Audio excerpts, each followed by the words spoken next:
Hi guys and welcome back to my channel. My name is Soham Basap and I have cleared NEET 2021 with an overall score of 668 marks out of 720 and my All India rank was 1788. I am currently pursuing my MBBS from Government Medical College, Vadodara. मेरे last videos में मुझे बहुत सारे comments आए थे कि हमें अभी इस टाइम पे कौन सा टेस्ट सीरीज ज्वाइन करना चाहिए और एक वीक में कितने टेस्ट देने चाहिए।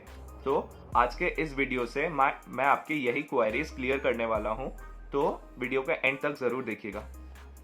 तो सबसे बड़ा क्वेश्चन यही है कि हमें टेस्ट सीरीज क्यों ज्वाइन करना है, क्योंकि हम अपने 2 साल नीट के प्रिपरेशन में एनसीईआरटी वगैरह बुक्स तो पढ़ते रहते हैं, लेकिन हम लोग वो कॉन्सेप्ट को समझ पा रहे हैं कि नहीं, वो हमारा सिर्फ टेस्ट देने से क्लियर होता है। टेस्ट देने से हमारे जो वीक पॉइंट्स है वो अपने सामने आता है और हम लोग उसको अपने स्ट्रॉन्ग पॉइंट में कन्वर्ट कर पाते हैं।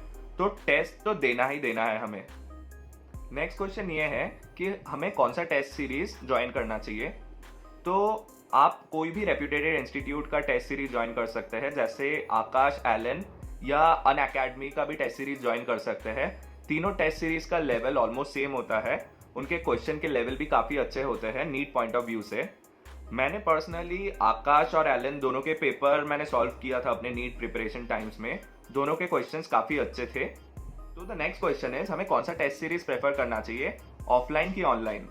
तो मेरे हिसाब से you should go for a offline test series over the online test series because of the number of benefits that offline test series provides over the online test series. So the first benefit of offline examination is हमें offline examination से exam pressure का habit होता है, जो कि NEET में qualify करने के लिए बहुत ज़्यादा इंपॉर्टेंट है।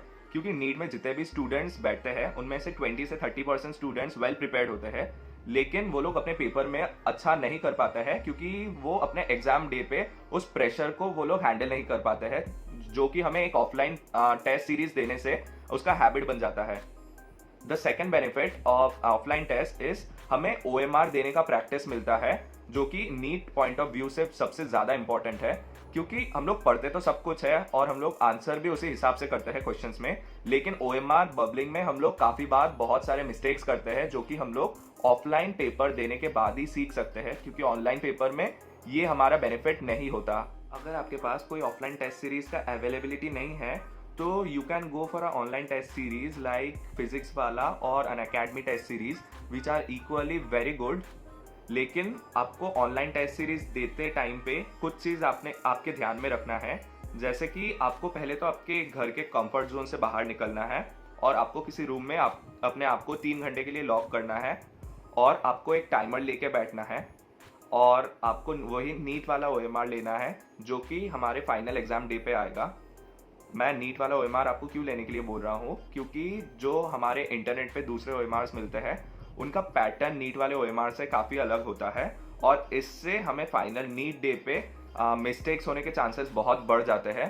तो if you practice the NEET OMR from before, the chances of OMR mistakes reduces to a great extent. तो मेरे हिसाब से you should go for a NEET वाला OMR for practising your online test. मैंने काफ़ी students को ऐसा देखा है कि जब उनके मॉक टेस्ट में कम नंबर आते हैं वो बहुत ज़्यादा पैनिक करते हैं और बहुत ज़्यादा डिप्रेशन में चले जाते हैं।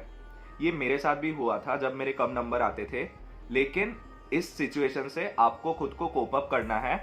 आपको इसके वजह से अपने टेस्ट सीरीज के टेस्ट देने बंद नहीं करने, आपको लगातार टेस्ट देते रहने हैं और अपने गलतियों से सीखना है। जैसे कि मैं अपने हर वीडियो में बोलता हूँ कि आपको एक करेक्शन नोटबुक बनाना है, जिसमें आपको सारे वो क्वेश्चंस नोट डाउन करना है उनके सोल्यूशन के साथ, जो आपने उस टेस्ट सीरीज में गलत किया था, और उनको आपको किसी से सॉल्व करवाना है और वो कंसेप्ट को वापस स्ट्रॉन्ग करवा के आपको अगले टेस्ट में उसको सही करना है। अगला क्वेश्चन ये है कि आपको एक वीक में कितने टेस्ट देने हैं। तो it totally depends on your level of preparation right now. अगर आप नीट 2022 एस्पिरेंट है और अगर अभी आपका फुल सिलेबस कंप्लीट हो चुका है तो यू कैन गिव अराउंड 5 से 6 टेस्ट पर वीक। लेकिन आपको उन टेस्ट से आपके मिस्टेक्स को देखना है, एनालाइज करना है और उन कंसेप्ट्स को वापस ठीक कर लेना है, ताकि वो मिस्टेक आगे रिपीट ना हो। और जिनका अभी तक सिलेबस कंप्लीट नहीं है वो लोग क्या करें, वो लोग एक हफ्ते में मैक्सिमम 3 टेस्ट दे, उससे ज़्यादा आपको नहीं देना है।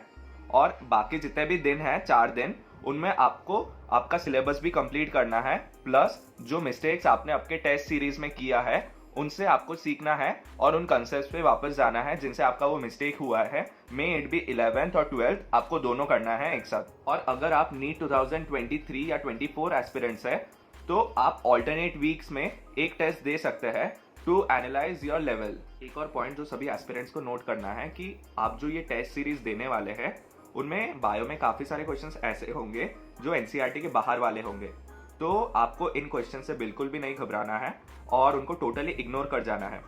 और लेकिन जो क्वेश्चंस एनसीईआरटी के अंदर वाले होंगे आपको अपना फुल ट्राई करना है कि आपको वो क्वेश्चंस करेक्ट होने चाहिए।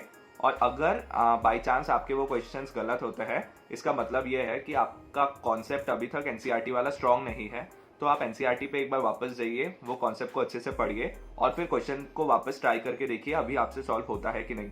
तो इसी तरह आपको टेस्ट दे के सीखना पड़ेगा कि कौन सा कॉन्सेप्ट आपका स्ट्रांग है और कौन सा अभी तक वीक है। Finally guys, if you have till not subscribe my channel, do subscribe it and hit the bell notification to get many more updates related to NEET. और आप मेरे कमेंट सेक्शन में लिख सकते हैं कि आपको नेक्स्ट वीडियो किस टॉपिक पे चाहिए related to NEET. Till then keep practising.